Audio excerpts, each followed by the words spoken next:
ऐसे में अनिल घनवत, ये प्याज का रायता आपको समझ में आया? ये कौन सा रायता फैला है प्याज को लेकर?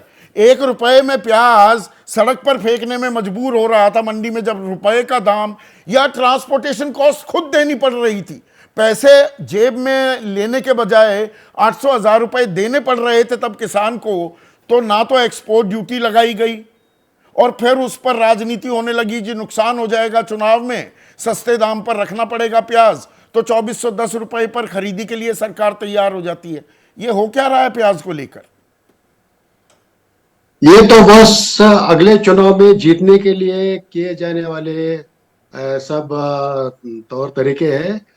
कोई भी पार्टी सत्ता में हो, चाहे वो कांग्रेस हो, राष्ट्रवादी हो, बीजेपी हो, इन्होंने कई सालों से यही रवैया रखा है कि चुनाव जीतना है अगला, चाहे किसान मरे, खुदकुशी करे, अपनी जमीन बेचे या इसके जमीन की नीलामी हो जाए। नरेश भाई सही कह रहे थे, नासिक के किसानों की 62,000 किसानों की जमीनें बैंक ने अभी कब्जा करने की कगार पर है और उनकी नीलामी हो रही है। हजारों ट्रैक्टर नीलाम हो चुके हैं और ये सब प्याज के किसान है।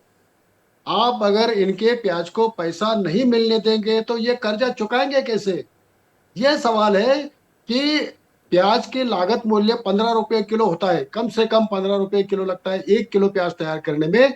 अगर आप उसको स्टोर करते हैं तो और 5 रुपए लगते हैं। यानी जो आज स्टोर की हुई किसानों के पास वो कम से कम 20 रुपए खर्चा आया है 1 किलो का।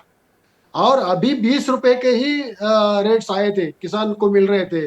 तो सरकार ने बिल्कुल 40% उस पे एक्सपोर्ट ड्यूटी लगा दी। क्या जरूरत थी? हाँ, 100 रुपये किलो प्याज होता और फिर कुछ ऐसा इंतजाम करते तो हम समझ सकते थे। लेकिन अभी 20-30 रुपए, 35 रुपए आज भी पूना में प्याज बिक रहा है। ऐसी कौन सी नौबत आ गई थी? और उनको करना था तो स्टेप बाय स्टेप, पहले 5% लगाया, 10% लगाया, तो एकदम 40% लगा दिया। ये 40% लगाने से आज जो भी डॉक पर हमारे एक्सपोर्टर्स ने कंटेनर भर के रखे हैं, उनको 40% वही एक्स्ट्रा पे करना है, फिर वो कंटेनर बाहर जाता है, तो उसमें उनको 2-4 तो दिन उसको रुकना सरकार पड़ तो रहा है। दावा ये कर रही थी कि बाजार को तय करने दो, सबसे अच्छी कीमत मिलने दो किसान को। किसान को जहां अच्छी कीमत मिलने भी लगती है, सरकार वहां पाबंदी क्यों लगा रही है? ये तो जो 3 हाँ, कृषि और कानून आज जिनकी आप लगातार पैरोकारी करते हैं अनिल घनवत साहब, उसके विपरीत जा रही है, उल्टी गंगा बहा रही है सरकार। बिल्कुल बिल्कुल विपरीत जा रही है। उन कृषि कानूनों में जो खामियां थी, वो खामियां दुरुस्त करने के लिए हमने उसमें सिफारिश की है, लेकिन सरकार ने देखा तक नहीं उन्हें।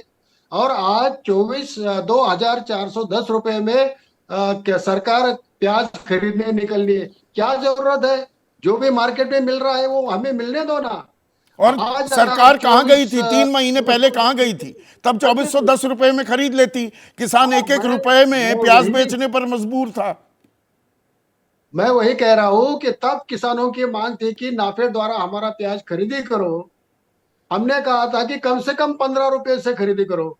तब गवर्नमेंट ने कहा कि नहीं, जो भी मार्केट रेट चल रहा होगा उसमें हम खरीदेंगे। 7-8 रुपए किलो से प्याज खरीदा ये एफपीसी ने, और उसमें बहुत बड़ा घोटाला भी हो चुका है। लेकिन अगर आप उस समय मार्केट रेट की बात कर रहे थे तो आज भी मार्केट रेट की बात करो, और कल अगर प्याज फिर से 5 और 10 रुपए किलो में बिकने लगा तो भी आपको तो दो अभी हजार चार सौ 2410 दस रुपए रुपए की पर खरीदी खरीदो। करनी पर फिर सरकारें ऐसा आपको करेंगी क्या? और सरकारों की, एक मिनट सर, सरकारों की तासीर भी कुछ ऐसी ही है क्या? जय जवान जय किसान हम कहते हैं। 1970-71 में जो किसान जितना कमाता था, 2015 में उसकी कमाई में 21 गुना इजाफा हुआ था, महज 21 गुना। जबकि एक सरकारी कर्मचारी, कोई टीचर भी है, उसकी तनख्वाह में 250 गुना का इजाफा हुआ।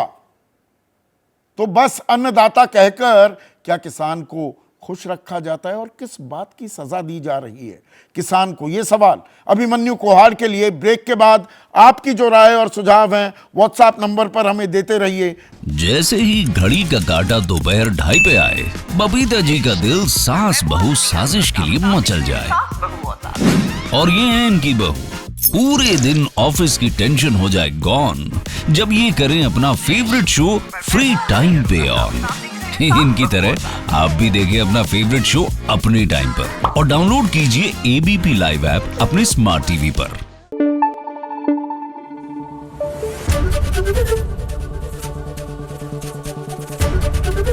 एबीपी न्यूज आपको रखे आगे।